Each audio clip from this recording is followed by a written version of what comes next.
Saudaraku, hari ini kita akan masuk di dalam bagian yang ketiga dari seri khotbah bulan ini, yaitu New Heart for God, hati yang baru. Karena memang inilah janji Tuhan. Tuhan ngomong, aku akan memberikan hati yang baru. Doa saya ini bukan cuma khotbah, tapi doa saya setiap pribadi, kita semua mengalami penggenapan janji Tuhan. Anda terima hati yang baru dari Tuhan. Amin. Hati yang baru yang pertama Tuhan mau kasih sama kita adalah new love. Cinta mula-mula yang dibaharui, yang disegarkan. Yang kedua yang minggu lalu kita sudah pelajari, masih ingat apa? New thirst. Atau kerinduan yang baru, kelaparan dan kehausan roh yang baru yang dikobarkan kembali. Itu yang kedua. Nah, hari ini yang ketiga saya akan bagikan kepada saudara adalah new faith atau iman yang baru. Saya yakin semuanya di sini punya iman. Tapi doa saya, Tuhan berikan hati yang baru, Tuhan berikan iman yang baru, iman saudara dibawa naik level. Saya akan bagikan kepada kita semua tentang iman yang memindahkan gunung, iman yang berkuasa, iman yang dalam hidupmu akan melahirkan terobosan yang besar, dan mujizat-mujizat yang nyata, yang ada bukti nyatanya di dalam hidup saudara. Bukan cuma iman ilusi, bukan iman yang lemah, bukan iman yang kiasan saja. Tapi benar-benar iman yang berkuasa, iman yang melampaui fakta, iman yang bisa mengubah realita di dalam kehidupan saudara. Nah, iman yang seperti itu tidak bisa tidak, pastilah iman yang lahir dari mendengar suara Tuhan. Oke, kita baca Roma 10 ayat yang ke-17. Iman timbul dari pendengaran, dan pendengaran oleh firman Kristus. Karena Anda dengar Tuhan bicara, dengar firman Kristus, maka itu iman sejati yang muncul. Iman sejati, ini iman baru yang seperti ini beda dengan iman yang dari pikiran manusia. Iman yang dari hitung-hitungan, kalkulasi, wah kayaknya memungkinkan. Kayaknya ada tanda-tanda bakal bisa ini. Kayaknya secara analisa memungkinkan untuk dilakukan. Itu bukan iman, itu adalah kalkulasi. Tapi iman itu pure ketika Anda mendengar suara Tuhan, mendengar firman Kristus diberitakan, kemudian timbul di dalam hati saudara, Anda percaya, itulah iman yang sejati. Dan doa saya mulai hari ini di dalam hati kita semua, sementara khotbah ini disampaikan, Anda iman yang baru dibangkitkan oleh Tuhan, iman yang berani percaya ketika Anda mendengar firman Tuhan itu. Ini yang dialami oleh Abraham. Abraham ini dia percaya dengan firman Tuhan. Ketika Tuhan datang sama dia dan berkata, Abraham, pergilah ke tempat yang akan kutunjukkan kepadamu. Itu pertama kali Tuhan memanifestasikan dirinya sama Abraham, itu kata Tuhan sama Abraham. Coba Anda pikirkan, apa yang disuruh Tuhan ini gak make sense, gak masuk akal. Coba Anda bayangin jadi Abraham disuruh pindahan, Abraham bukan anak muda lagi, Abraham bukan jomblo yang gak punya apa-apa, nothing tulus, no. Ini orang kaya, ya ini sudah punya harta yang banyak, disuruh pindah ke tempat yang gak tahu di mana. Coba Anda bayangin jadi Abraham, Anda beres-beres rumah, kopernya sudah disiapin semuanya, terus kemudian Anda pamitan sama keluarga, sama teman-teman katanya mau pindah. Ditanya sama teman sudah, pindah kemana? Gak tahu, kata Tuhan nanti di tengah jalan baru dikasih tahu. Kira-kira kalau Anda jadi tetangganya, Anda punya tetangga yang kayak gitu, mikir seperti apa? Ini orang gila. Nggak masuk akal. Tapi luar biasanya Alkitab mencatat Abraham percaya. Itulah iman. Iman yang timbul dari pendengaran akan firman Kristus. Kiranya iman yang seperti itu mulai detik ini dibangkitkan dalam hati saudara. Kiranya sementara Anda mendengar khotbah ini, Roh Kudus bicara sesuatu dalam hati saudara. Dan ketika Anda mendapatkan rema yang dari Tuhan, Anda punya iman untuk percaya. Ada seseorang di tempat ini, ya Tuhan akan kerjakan sesuatu yang istimewa dalam hidup saudara tahun ini. Anda akan melihat engkau dan seisi keluargamu terima anugerah, terima keselamatan yang daripada Tuhan. Dan kalau engkau percaya, terjadilah. Amin. Akan ada seseorang di tempat ini yang justru di tahun yang seperti ini, tahun yang berat, tapi tahun ini akan ada lompatan, tahun ini akan ada kejutan indah, tahun ini akan ada tanda-tanda ajaib Tuhan manifestasikan dalam hidup saudara. Dan doa saya ketika Anda percaya, Anda akan melihat kemuliaan Tuhan. Jadi imannya pure dari Tuhan ngomong, kita percaya. Sama seperti Nuh. Waktu Tuhan ngomong sama Nuh, buat bahtera. Gak make sense. Kenapa? Karena pada waktu itu belum pernah turun hujan. Orang gak ngerti hujan apa, banjir apa lagi. Tapi buat bahtera. Bahkan buatnya pun di atas gunung. Gila banget nih. Ya, tapi simply Nuh percaya. Dia percaya, dia dengar firman dan dia percaya. Itulah iman yang sejati.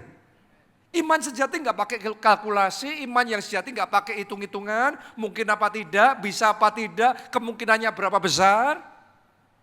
Iman yang sejati sekalipun nggak ada dasar, sekalipun secara manusia nggak mungkin, tapi dia tetap percaya. Kenapa percaya? Karena Tuhan yang bicara, karena Tuhan yang suruh, karena firman Tuhan.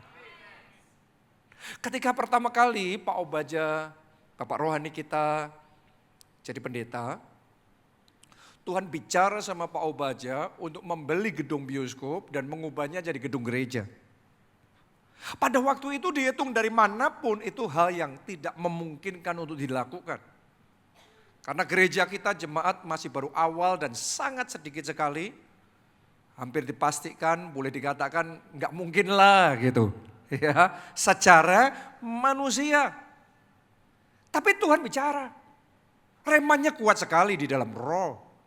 Pak Obaja percaya itu Tuhan yang ngomong.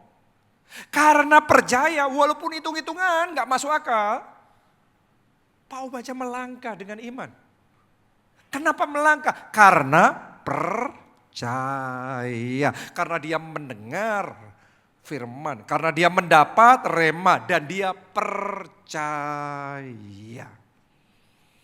Nah, demikian pula saudaraku, tahun ini 2026, rema yang Tuhan kasih untuk gereja kita 2026 adalah the year of new wonders. Tahun keajaiban baru. Tahukah saudara bahwa rema itu bukan didapatkan asal-asalan. Tapi rema itu didapatkan melalui doa puasa dan kita percaya Tuhan sedang berbicara, kita percaya ini rema yang daripada Tuhan. Mungkin Anda dengar rema seperti itu dan mencocokkan dengan keadaan, rasanya berkebalikan. Kok tahun keajaiban baru? Ya, ini tahun yang berat, ini tahun yang susah. Tapi hari ini sekali lagi, saya berdoa new heart. Saya berdoa new faith. Hati yang baru dan iman yang baru. Untuk Anda percayanya bukan melihat situasi, percayanya bukan melihat kondisi, percayanya apalagi jangan melihat berita. Tapi percaya oleh pendengaran akan firman Kristus. Karena Tuhan yang bicara, saya percaya tahun ini terjadi. Tahun ini akan jadi tahun keajaiban baru. Akan ada keajaiban-keajaiban yang belum pernah terjadi sebelumnya. Lihat, aku hendak melakukan sesuatu yang baru. Belumkah kamu mengetahuinya? Aku hendak membuat jalan di padang gurun dan sungai-sungai di tempat-tempat yang kering. Secara manusia 2026 ini tahun yang kering, saya ngerti itu.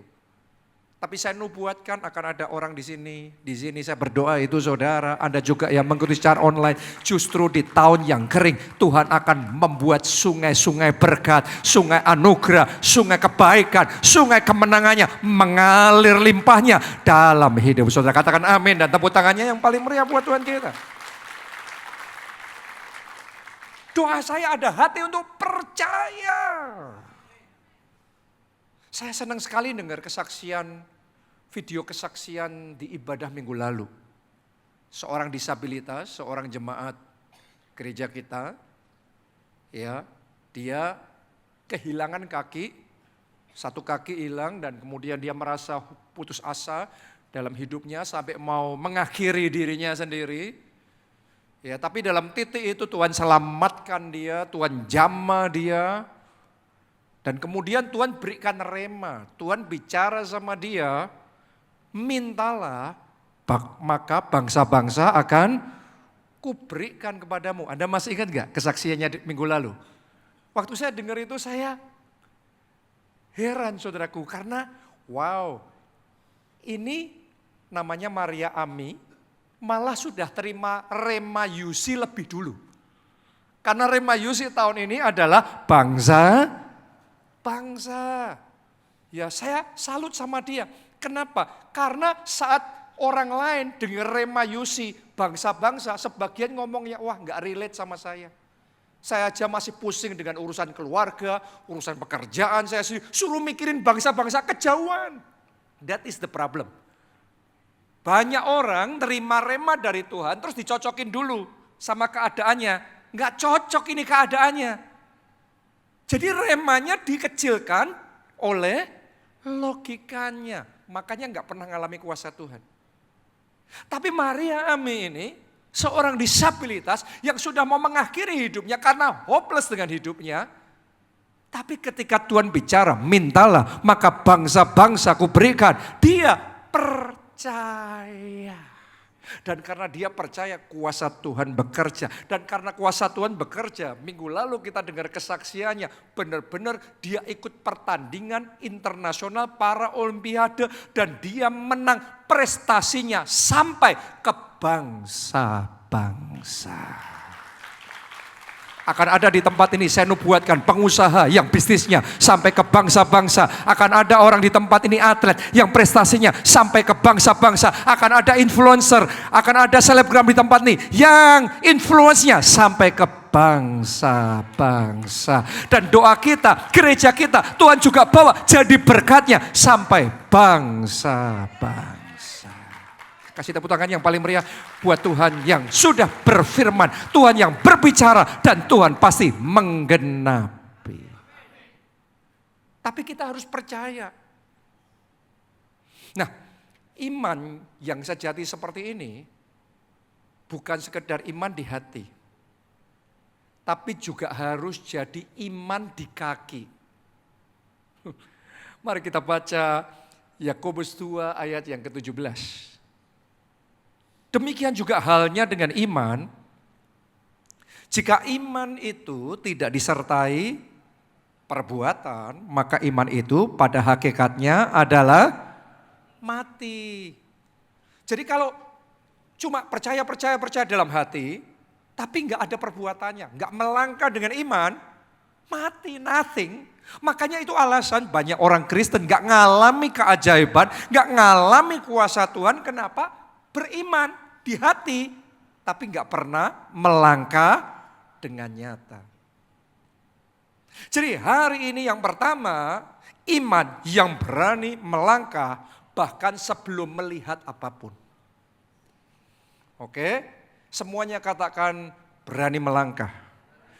Dengan keras, dengan percaya katakan saya harus berani melangkah. Banyak orang Kristen nunggu pintu terbuka dulu baru mau melangkah. Tapi ada orang-orang istimewa yang ketika ngelihat pintu tertutup, dia tendang pintu itu supaya terbuka. Itu iman. Oke, ada sebagian orang Kristen yang nunggu keadaan ideal dulu. Ininya gini, itunya gitu, semua ideal, baru mantap untuk melangkah. Enggak pernah ngelihat apapun. Gak ada kuasa Tuhan yang bekerja. Tapi ada orang-orang yang melangkah dengan iman, berjuang, membuat yang tidak ideal menjadi ideal. Waktu Abraham melangkah dengan iman ke tempat yang Tuhan akan tunjukkan, dia belum melihat apa-apa. Pokok dia melangkah dengan iman. Jadi hari ini saya ingin ajak saudara untuk sadar, melangkah dengan iman itu kita nggak bisa dalam posisi yang harus gini dulu, harus gitu dulu baru melangkah. No. Iman di hati harus jadi iman di kaki juga. Yang kedua, iman yang tidak mencari jaminan lain selain Tuhan. Ya, buat sebagian orang untuk melangkah dengan iman harus ada jaminannya, harus ada kepastiannya dulu. Ya, ini pasti dulu, ini gini dulu syaratnya, macam-macam, banyak sekali syaratnya untuk dia melangkah dengan iman. Yang kayak gitu susah banget akan melihat kuasa Tuhan bekerja.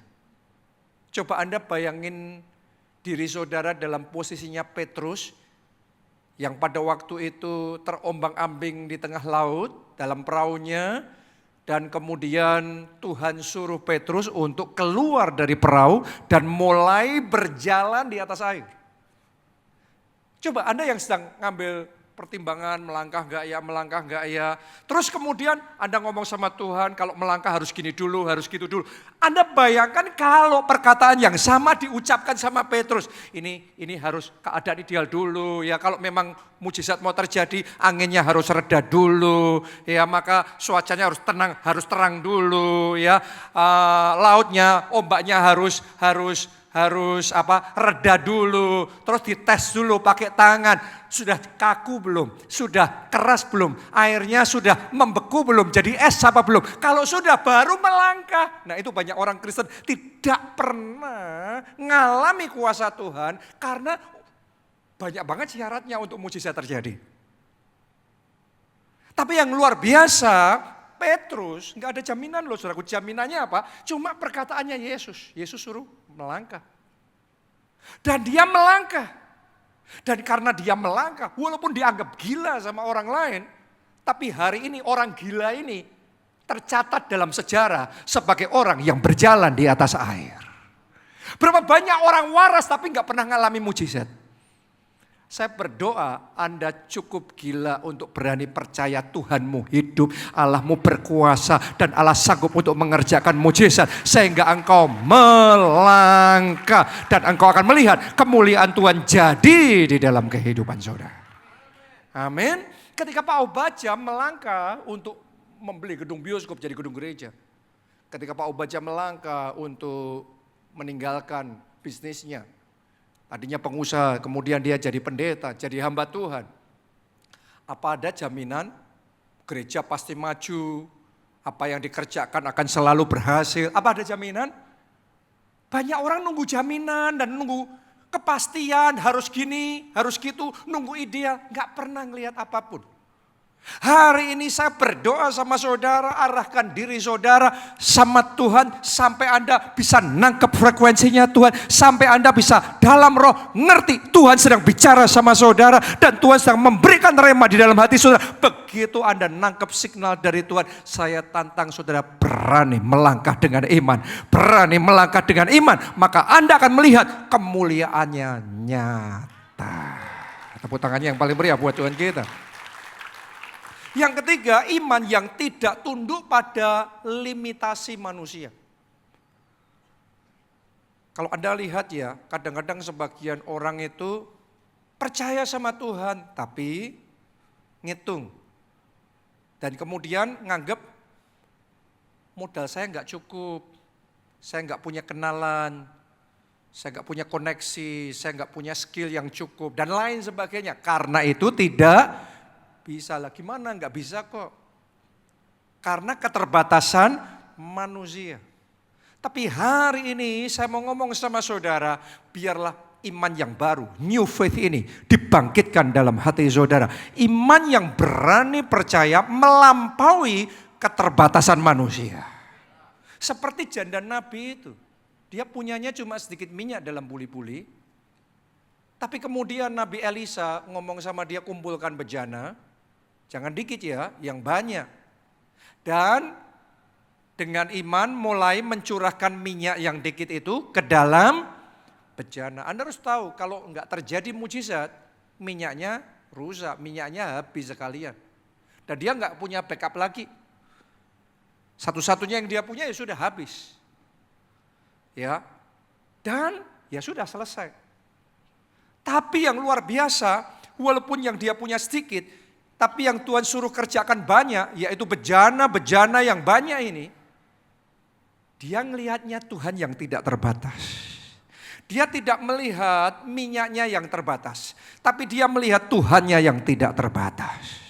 Buat Anda yang terbatas secara keuangan, terbatas secara skill, terbatas secara koneksi, mulai hari ini mata roh saudara tidak sekedar memperhatikan keterbatasan manusia saudara. Mulai hari doa saya, mata roh saudara diurapi untuk memandang Tuhanmu yang tidak terbatas, yang bagi Tuhan tidak ada yang mustahil. 5 roti dan 2 ikan bisa dipakai memberi makan 5.000 orang laki-laki dan masih sisa 12 bakul karena Tuhan tidak terbatas. Amin. Saya ngerasain dalam hati bahkan saat ini juga ada orang-orang yang mendengarkan firman Tuhan ini. Tuhan sedang bicara sama saudara untuk berani mengambil langkah iman. Saya masih ingat sekali pada waktu pandemi 2020 datang melanda, lockdown dan lain sebagainya. Tapi Roh Kudus bicara di dalam hati saya untuk melangkah membangun gedung gereja kita di PIK. Yang mana itu gak masuk akal, itu gak mungkin. Secara keuangan gak bisa, gak ada. Ya itu bukan kita sudah punya dananya dulu, terus kita ngomong, oh nanti Tuhan sediakan. No, itu benar-benar kalau dicek di rekening tidak ada. Dari bulan ke bulan ketika masa pembangunan itu berlangsung, saudaraku. Seringkali saya dapat tagihan untuk pembayaran dan ketika di rekening kita cek itu belum ada. Jadi setiap kali kita dalam keadaan seperti itu, saya cuma bisa ngomongnya satu, lah nggak bisa ngomong apa-apa lagi yang lain. Ngomongnya cuma apa? Haleluya. Kalau tagihan datang ngomongnya apa? Haleluya. Tapi modal haleluya itu lantai 1 jadi, lantai 2 jadi, lantai 3 jadi sampai September 2022 semua lantai jadi. Tepuk tangannya yang paling meriah buat Tuhan yang tidak terbatas. Kuncinya adalah percaya dan berani melangkah dengan iman. Jadilah man of faith, jangan man of overthinking. Semuanya dipikirin, semuanya harus ideal, semua harus gini, syaratnya banyak sekali. Makanya gak jadi-jadi, gak pernah melangkah. Banyak orang selalu main aman. Ya, semua hitungannya harus dapat ketemu semuanya. Coba saudaraku ya, Anda lihat, bahkan bukan hanya di dunia rohani, tapi di dunia sekuler. Pengusaha paling sukses, pejabat paling top, mau di Indonesia, mau di luar negeri internasional, yang paling top itu bukan semua yang hitungannya paling jelimet, yang semuanya paling aman, paling pasti. Kadang-kadang orang-orang yang dianggap agak gila sedikit, saudara. Benar apa tidak? Kenyataan. Anda bisa melihat yang paling top, yang paling itu yang walaupun hitungannya belum ketemu semua, tapi berani melangkah. Punya keberanian yang luar biasa. Doa saya hari ini sementara firman Tuhan ini engkau terima. Keberanianmu di-upgrade oleh Tuhan. Keberanianmu dibaharui oleh Tuhan. Imanmu dibaharui oleh Tuhan. Sehingga mulai hari Anda berani melakukan rema Tuhan. Apa yang Tuhan suruh Anda lakukan, Anda melangkah. Dan karena itu kemuliaan Tuhan dinyatakan dalam hidup saudara. Amin. Apapun itu yang Tuhan suruh, berani melangkah dengan iman. Tuhan suruh saudara ikut Pondok Daud, Pondok Daud. Tuhan suruh saudara bersaksi kepada keluarga saudara, bersaksi. Berjuang dengan sungguh-sungguh. Tuhan suruh saudara menaburkan benih finansial, benih profetik, lakukan dengan iman. Tuhan suruh saudara untuk memperjuangkan pemulihan pernikahan keluarga saudara, melangkah dengan iman. Apapun itu, karena bagi Tuhan tidak ada yang mustahil. Saya percaya di tempat ini ada orang-orang yang Roh Kudus akan dorong saudara untuk mulai melangkah, mulai melayani Tuhan. Melangkah untuk buka kelompok sel. Melangkah karena Tuhan ngomong saudara seperti Tuhan ngomong sama Petrus. Apakah engkau mengasihi aku? Gembalakanlah domba-dombaku. Itu bicara di kelompok sel. Memuridkan, mengembalakan jiwa-jiwa. Butuh keberanian untuk melangkah. Nah, iman seperti ini kita juga harus ngerti. Ada disclaimer-nya juga ya. Saya hari ini tidak mengajarkan kepada kita untuk reckless. Untuk sembarangan, serampangan. Jadi, karena Pak Jonathan hari ini berkata melangkah dengan iman. Maka kita main hajar. Anda kalau main hajar tanpa dengar suara Tuhan, nggak dapat rema dari Tuhan, asal hajar, habislah semuanya. Keberanian ilahi itu tadi ya, iman timbul dari pendengaran firman Kristus. Roh saudara harus sampai dengar firman Kristus. Spirit saudara, manusia roh saudara harus dekat diarahkan sama gelombang frekuensinya Tuhan. Sampai kita nangkep dan kita benar-benar yakin dalam roh kita. Tuhan sedang bicara sama kita. Ini rema yang daripada Tuhan. Di situ Anda melangkah dengan iman. Anda melihat kemuliaan Tuhan. Ya, gak semua orang sembarang ikut-ikut. Gak semua orang Kristen terus melihat Petrus berjalan di atas air. Semua kita mencoba berjalan di atas air. Tanpa rema dari Tuhan akan menjadi kekonyolan. Tapi kalau Anda mengarahkan telinga saudara, dengeran suara Tuhan. Seperti Maria yang duduk dekat kaki Tuhan dan dia dengar Yesus ngomong. Padahal Yesus ada di rumah yang sama. Marta sibuk semuanya sendiri. Pertanyaan saya, Anda jadi Marta yang sibuk banyak hal atau Anda jadi Maria yang telinganya didekatkan untuk mendengar suara Tuhan? Karena itu menentukan. Nah, itu sebabnya kita perlu untuk hati-hati dengan musuh iman. Racun iman. Ada hal-hal yang akan mengkandaskan iman. Yang pertama namanya adalah keraguan. Alkitab ngomong orang yang bimbang jangan harap memperoleh apa-apa. Petrus saja yang sudah berjalan di atas air. Tapi kemudian dia ngerasain anginnya kok kuat juga nih. Gelombangnya kok gede juga nih. Dirasa-rasain gitu. Akhirnya mulai ragu, bener nih jalan di atasnya, bener nih. Begitu keraguan masuk dalam hatinya, gak lama Petrus mulai tenggelam. Alkitab tuh jujur banget saudaraku. Kalau Petrus berjalan di atas air ditulisnya gitu. Petrus tenggelam gak ditutup-tutupin. Ditulis apa adanya. Petrus tenggelam. Kenapa? Bukan karena gak ada Yesus, bukan karena gak ada kuasa Tuhan, tapi karena keraguan. Banyak orang kehilangan mujizatnya, banyak orang kehilangan apa yang seharusnya Tuhan sudah sediakan untuk mereka alami. Kenapa? Karena keraguan. Kalah sama keraguan. Saya mau ngomong sama saudara dalam perjalanan iman setiap orang bersama Tuhan, termasuk saya. Pasti ada yang ngalami keraguan. Kayak tadi ya, saya cerita sama saudara Tuhan suruh untuk di masa pandemi kita bangun gedung gereja kita di PIK sana. Apakah enggak ada keraguan? Ada juga. Ada momennya di mana terbersih di benak saya, waduh enggak mungkin nih. Enggak bisa nih. Apa saya lepas saja ya proyeknya, kayaknya kok enggak mungkin. Saya mau ngomong begini sama saudara, kalau waktu itu saya izinkan pikiran kayak gitu terus berkecamuk dan tambah masuk di hati saya, dan akhirnya saya terima keraguan itu, boleh dipastikan proyek itu pasti lepas.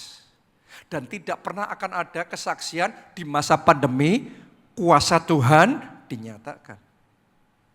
Jadi keraguan itu selalu muncul, tapi jangan kita kalah. Kita yang harus kalahkan keraguan itu. Jadi kalau ada di tempat ini yang sedang mengalami keraguan dan kebimbangan hari ini, ayo kita sepakat bersama dalam nama Yesus. Aku tengking keraguan, dalam nama Yesus aku tolak kebimbangan keluar dari hati kita masing-masing. Dan mulai hari ini kita ambil keputusan untuk percaya pada Tuhan, kita percaya pada rencananya, kita percaya pada kuasanya, kita percaya. Nomor 2, racun iman yang kedua, suara negatif manusia. Kalau iman timbul dari pendengaran dan pendengaran firman Kristus, ya kebalikannya kalau Anda dengarnya pendengarannya bukan suara Tuhan, tapi suara negatif manusia, imanmu bisa kandas loh. Ya, hati-hati. Saudara harus tahu, awalnya bangsa Israel, generasi pertama yang keluar dari Mesir, itu di bawah pimpinan Musa, mereka tuh rohnya berkobar-kobar percaya. Mereka keluar dari Mesir, mereka akan masuk ke tanah perjanjian. Tanah yang berlimpah-limpah dengan susu dan madunya. Rema Tuhan kuat, mereka yakin imannya berkobar. Sampai kemudian ada 10 pengintai yang ngomong, waduh di tanah perjanjian situ penghuninya besar-besar, kayak raksasa. Kita kecil kayak belalang, ditelan habis kita.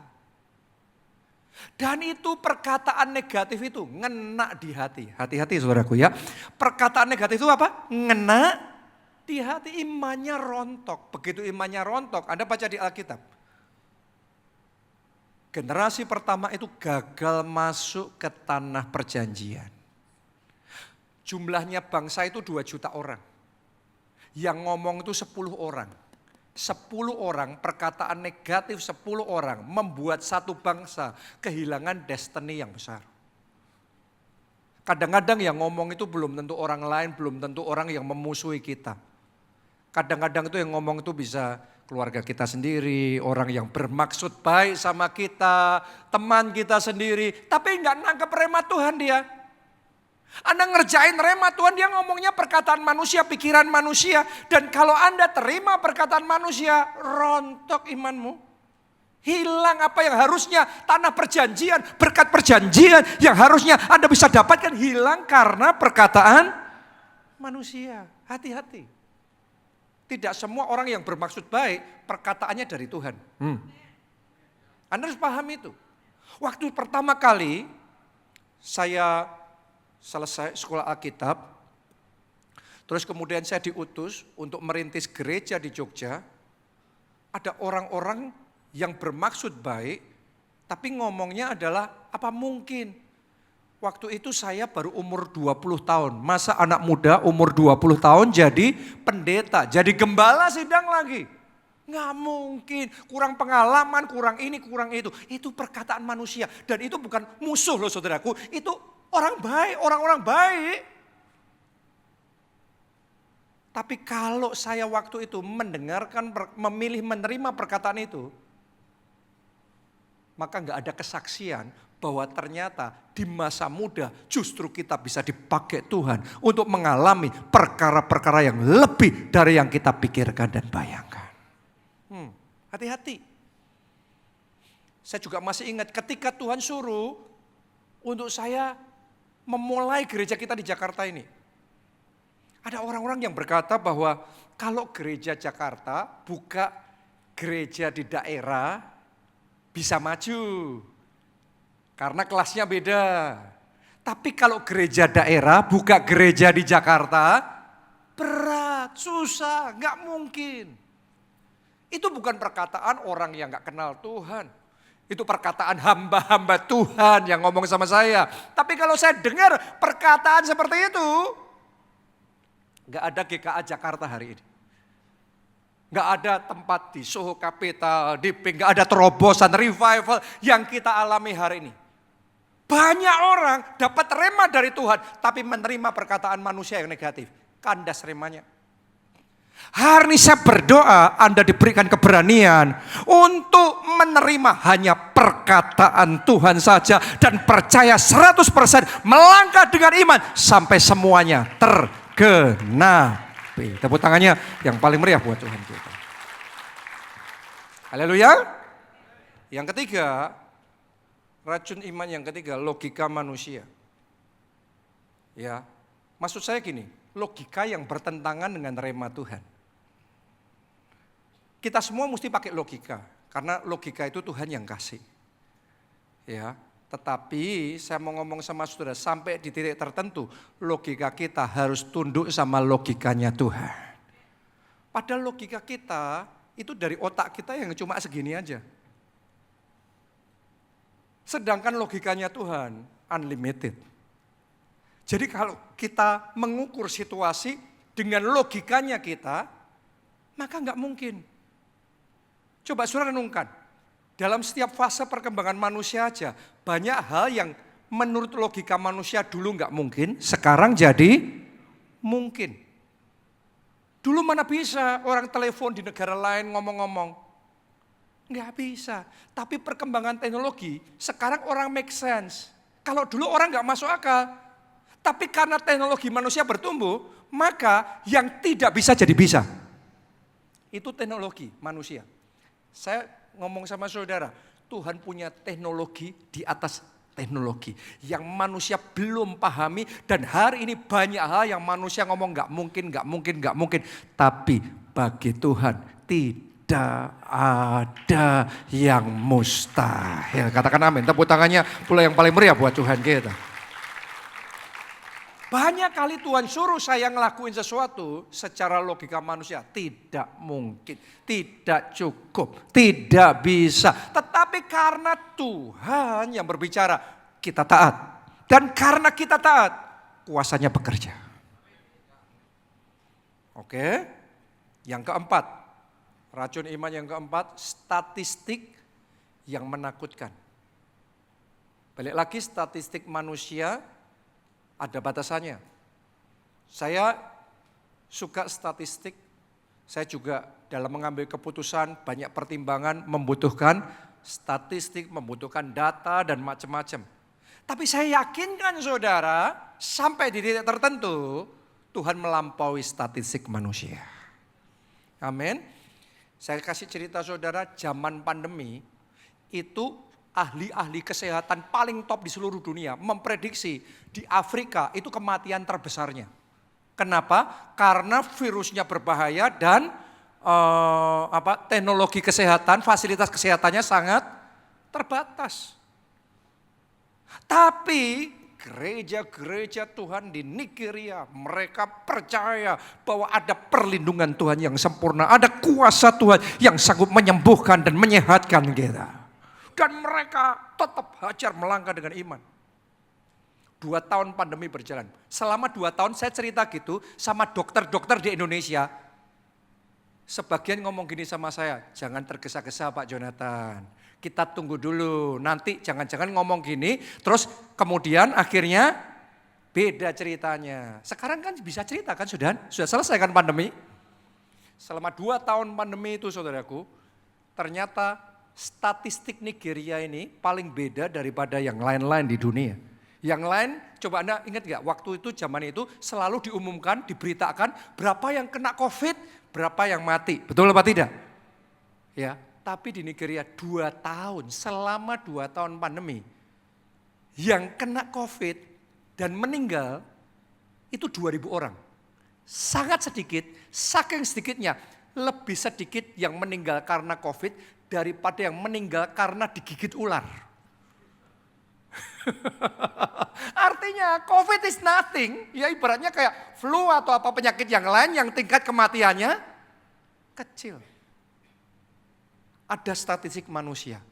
Tapi ada kuasa Tuhanmu yang lebih besar dari semua perhitungan manusia, dari semua statistik manusia. Kalau hari ini statistik manusia ngomong engkau pasti gagal, engkau gak mungkin berhasil, lawanmu terlalu tangguh. Dan semua statistik itu, hari ini percaya, ambil keputusan iman untuk percaya. Tuhanku lebih besar, Tuhanku berkuasa, Tuhanku sanggup membuat yang tidak ada jadi ada, yang mungkin menjadi tidak, yang tidak mungkin menjadi mungkin dalam kehidupan kita.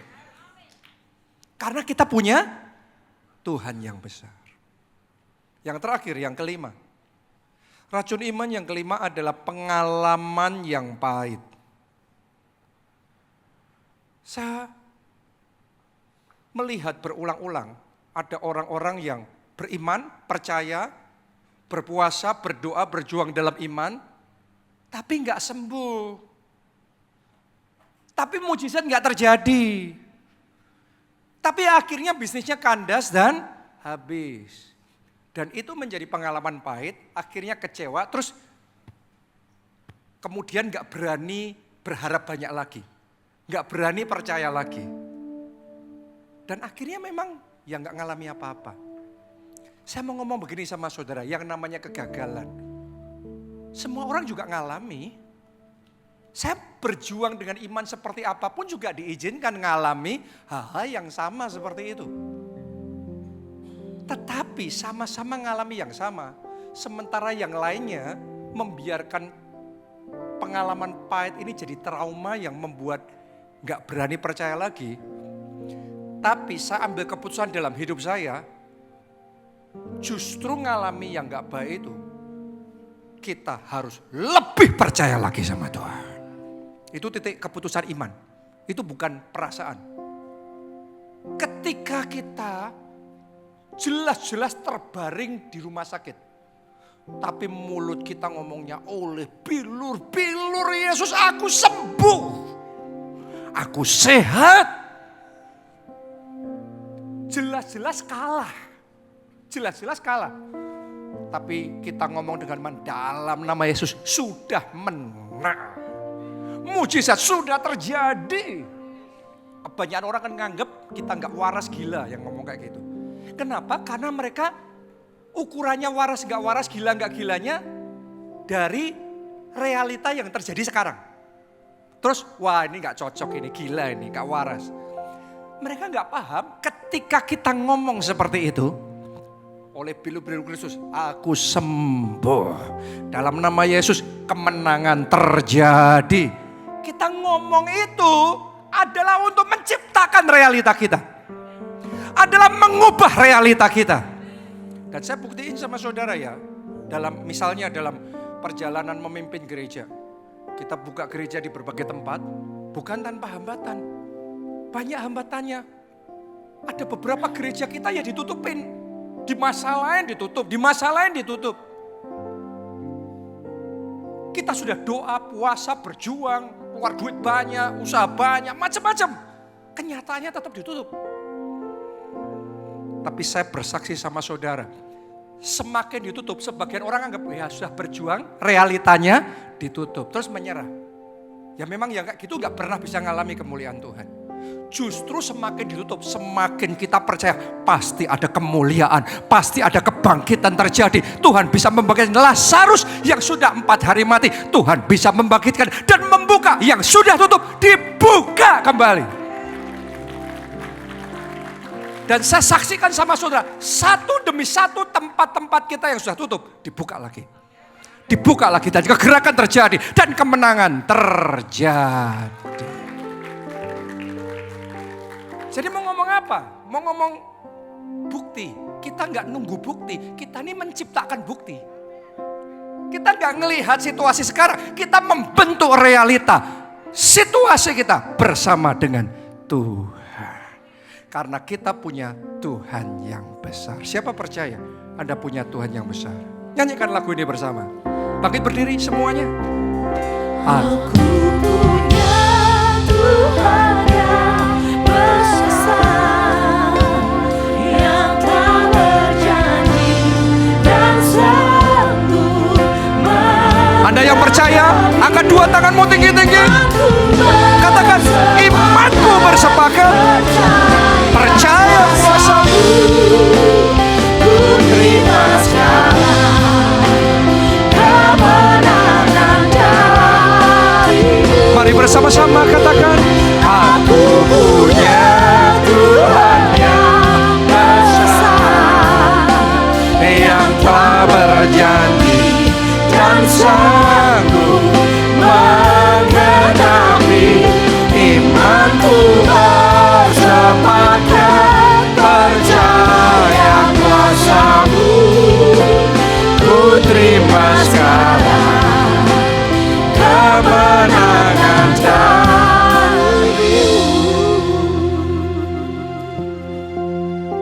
Saya melihat dengan mata iman saya, ada orang-orang di tempat ini yang di ibadah ini juga sakit penyakitnya disembuhkan.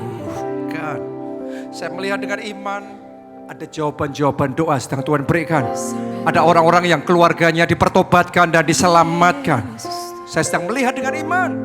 Saat ini mujizat sedang terjadi.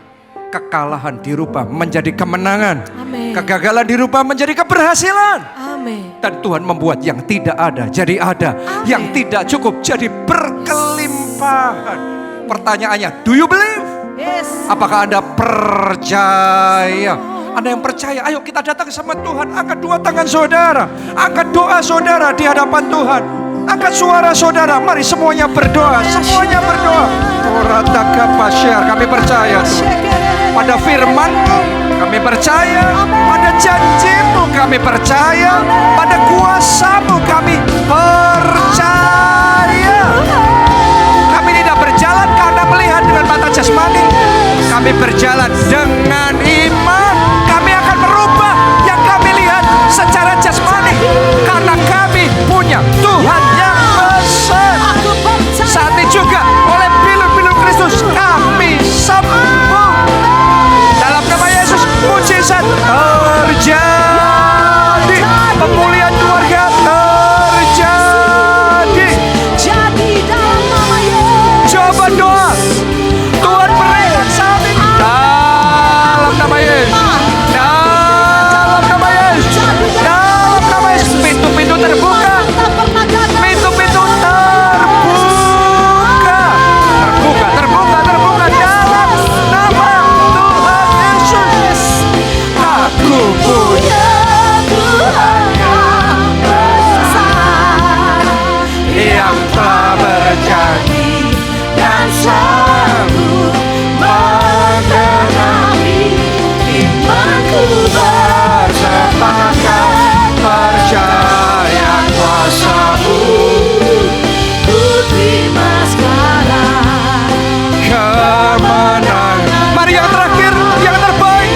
Lambai-lambaikan dua tangan, buka tangan. Aku punya Tuhan yang besar, yang telah berjanji dan sanggup menggenapi imanku bersepakat percaya kuasa-Mu. Ku terima sekarang kemenangan dari-Mu. Imanku bersepakat, imanku bersepakat percaya kuasa-Mu. Ku terima sekarang